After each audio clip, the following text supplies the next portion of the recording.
एक ब्राह्मण बालक था जो बनारस से पढ़कर घर लौटा। पिताजी ने उससे पूछा, पढ़कर के आ गए हो? बालक बोला, हाँ। पिताजी बोले, तो बताओ पाप के बाप का नाम क्या है? ब्राह्मण बालक हैरान हो गया, किताबें खोल खोल कर देखने लगा। फिर बोला, गुरुजी ने तो यह नहीं पढ़ाया कि पाप के बाप का नाम क्या है।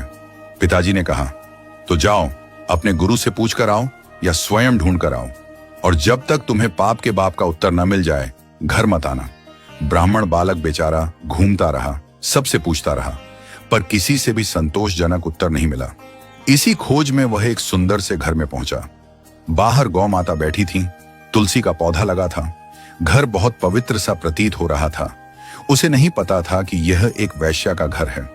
उसने सोचा, थोड़ा अन्न जल ग्रहण कर लूं, फिर यात्रा आगे बढ़ाऊंगा। भीतर गया, बैठा। वैश्या ने जल पिलाया। जल पीने के बाद बालक ने पूछा, देवी, आप कोई वैष्णव भक्त हैं? आपका नाम क्या है? वैश्या ने हंसते हुए कहा, नहीं, मैं कोई वैष्णव नहीं हूं, मैं इस नगर की एक वैश्या हूं। यह सुनते ही बालक चौंक गया, पानी का गिलास दूर फेंक दिया और घबराकर बोला, अब तो मुझे गंगा जल में स्नान करना पड़ेगा, कपड़ों सहित नदी में कूदना पड़ेगा। मैंने बहुत बड़ा अपराध कर दिया। पाप के बाप को खोजने निकला था और एक वैश्या के घर का पानी पी लिया। हरे राम राम राम। पुण्य की बात सोचते हुए वह कान पकड़ने लगा और वहां से निकलने लगा। वैश्या ने उसे रोक लिया।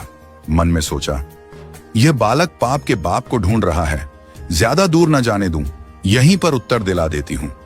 उसने पैर पकड़कर कहा, भगवान, आप जैसे लोग मेरे घर आते हैं, इतने दिनों से भूखे होंगे, पाप के बाप को ढूंढ रहे हैं, कौन जाने कब उत्तर मिलेगा। 2-4 रोटी खा जाइए, कुछ प्रसाद पा लीजिए।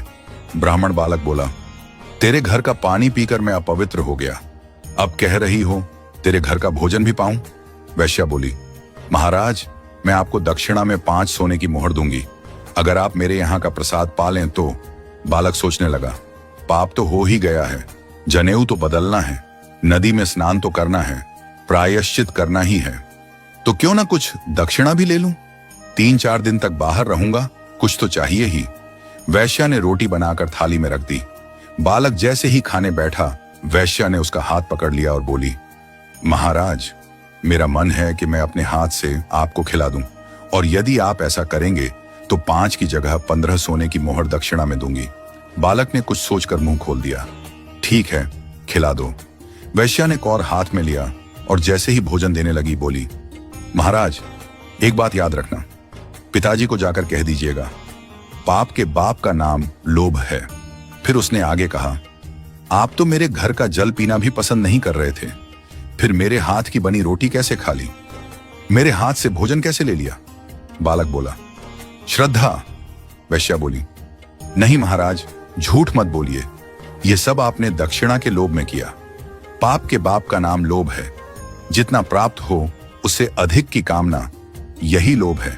इसलिए भैया, यदि जीवन में पाप से बचना है तो लोभ से बचो। यदि कभी आपसे कोई पाप हो जाए तो एकांत में बैठकर यह विचार करना, मैंने कब लोभ किया था?